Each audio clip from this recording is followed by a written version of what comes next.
Hey, I am going to do a tutorial for our steampunk swap.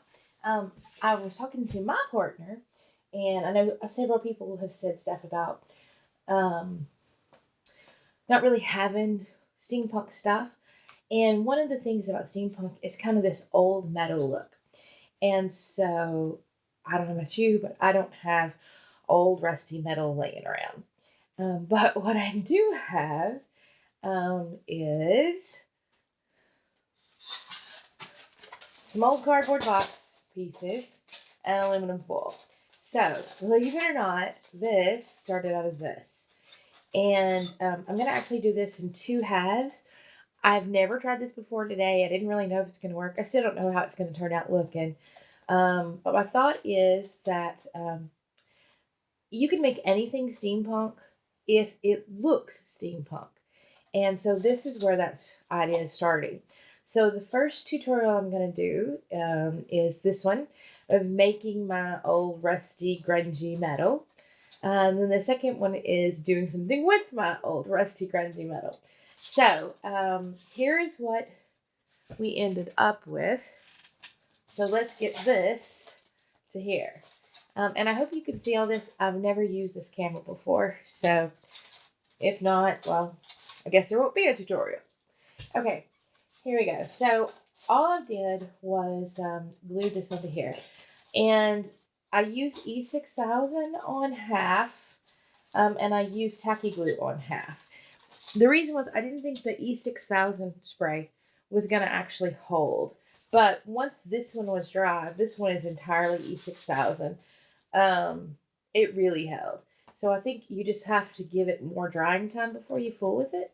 The tacky glue, which is this side, it held immediately. But you can see this E6000 side is much smoother, much more sheet metal. This has more texture. So I kind of guess it really depends on what you want. You know, if you want it this sleek, smooth, or if you want the extra texture. The only thing you have to remember is because you're going to end up cutting this or doing something with it, you need to be sure you have good connection between your aluminum foil and paper everywhere. So you can't just do a couple of beads of tacky glue, spread it out, and hope for the best. Because if there's one little spot in here that isn't adhered, when if you cut it right there, all of a sudden you're going to have a problem. So that's the reason I really was hoping the E6000 spray adhesive would work. And I haven't cut this yet to see if it has as good a bond as it looks like it has. But it looks like it is completely adhered. Well, that's the corner that didn't adhere. But it looks like it's completely adhered. It looks like we're going to be good. As you can see, that corner there wasn't. When it tore off, the rest of it is just, I can't even get my fingernail under it. Okay, so glue it down. Oh, now see, I just said all that. Oh, no, we're good. I picked up two pieces. I was just going to say that I put my thumb completely between, but it didn't. Okay, so now I'm going to trim it down. And I guess really you don't have to trim it down. Beforehand, it wouldn't really make any difference. It just might make your scraps a little more useful. And you can always find uses for your scraps, but just because this is how I did it on the other one, this is how I'm going to do it on this one. I will also see on the other one, and I'll show you the back in just a second, I did not have the box side showing. On the other one, I glued to the box side. I like that better. I did this one because I needed the glue to be dry before I did the rest of this tutorial, and I wanted you to be able to see that it was just box scrap. That's all it was. This is the other side of the exact same box. I just glued it so that this was covered up. On this one, I'll just paint it black or something so you can't see it when I get done. All right. So what I am using are some spray inks that I made. These are made with rubbing alcohol and markers, just regular permanent markers. Since I made these, I found that actually you should never make these because you should never spray alcohol. Um, and so I just haven't thrown them out. But I said I did try them today because everything I've seen about putting color on metal, they use alcohol base. So I'm not saying these are safe because apparently they're not. And then I have the Adirondack alcohol inks.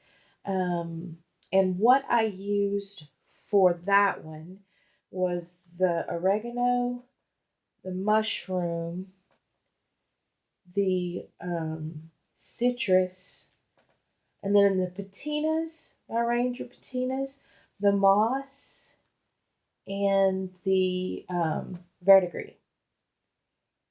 And you know what? I think I used a little bit of watermelon as well.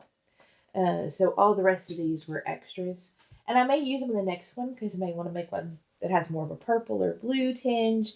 I don't know. But I'm trying to make another one just like that one. So we'll try.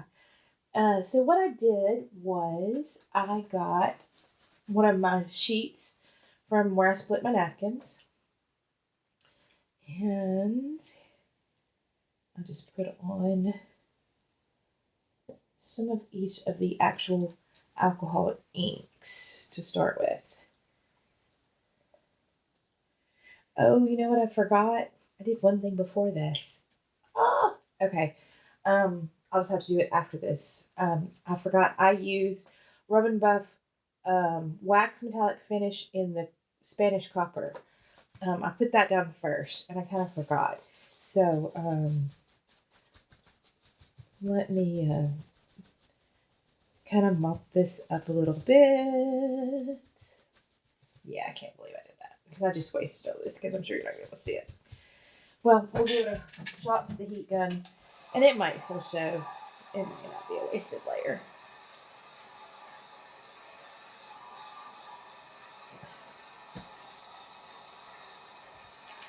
Okay. Now then, my Spanish copper, and I just kind of put this all over. And I don't have to use Rub and Buff on my hand with my hands. You could see I kind of did a minute ago. It stains really bad. I mean, it stains really bad. But I love it because it really does make even non-metal things have metal. The one that I find works best is not this one though. It's the silver. I've taken that silver and put it on a plastic button, and I swear to you, when you get through, it looks like it's a silver button. So I love it. Here's the one I used before. As you can see, it's pretty nasty. We're going to use it for this one. And I just start, I mean, exactly what it sounds like. You just rub it over and buff it back in. And how much of this stays is going to be different. In some places, there may be a lot of it stay. In other places, it may still look silver through it. It's okay for what I'm doing because you want all those irregularities because you're going to put all those other colors on top of it. I think you really need, for this to work right, the heat from your hand because it's wax. And every time I have used it and actually used my hand, it does do way better. But it just stains my hands so bad. I like wear off so bad. You know, not wash off, scrub off, but like wear off so bad. And even doing it this way, I'm going to have it on me. I'm just not going to have it completely on me. Okay.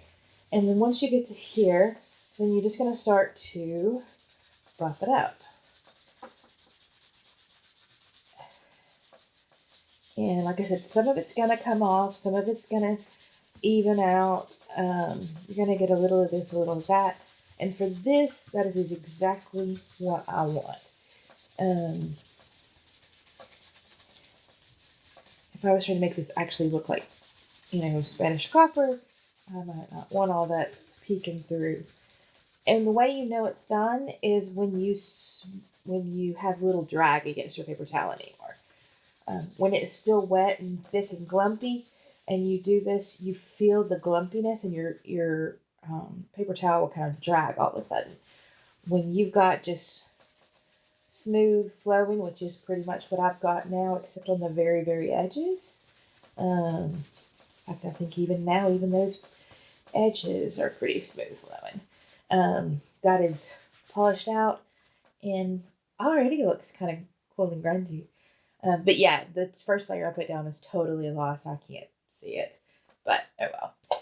So let's try the second layer, which is what I put down first, but should have been second. So we're going to pretend I didn't do that to start with.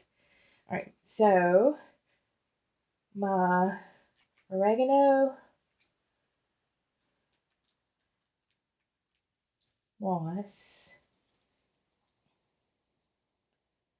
and citrus.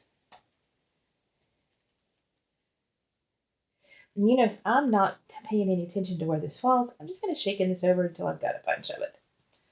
And so some of these are going to mix, some of these aren't.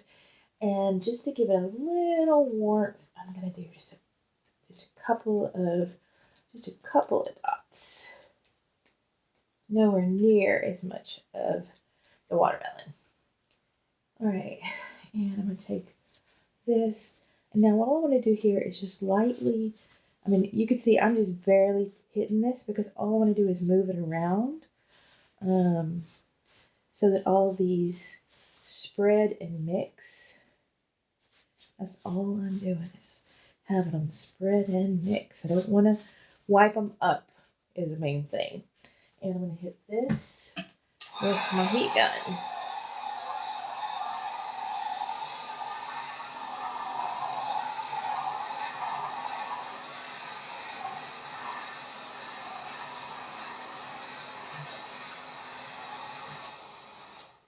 Okay. And it already kind of looks like metal. The reason I used my homemade sprays is it just looks a little dull. It just looks a little dull and flat and one-dimensional. So if you have some kind of bright spray, permanent spray, that isn't going to kill you like mine will kill me, feel free to use it instead. I'm actually going to use a little of this one, which was the brown as well.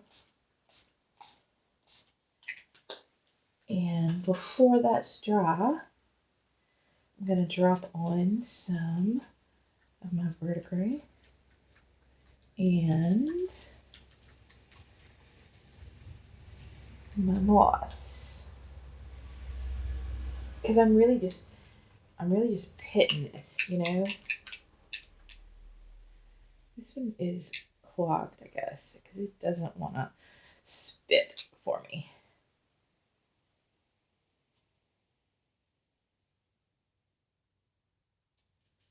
Okay. And then one more time with my napkin and just kind of streak everything and then just kind of pick it up and put it down somewhere else. And so yeah, I've got a whole big kind of pattern thing going on here. And if you end up thinking you look a little dull again, which it's kind of looking a little dull, which I guess, oops, paper towel. I guess my rusty metal should. I'm going to give it one last blitz of my bright on top and hit it with my heat gun.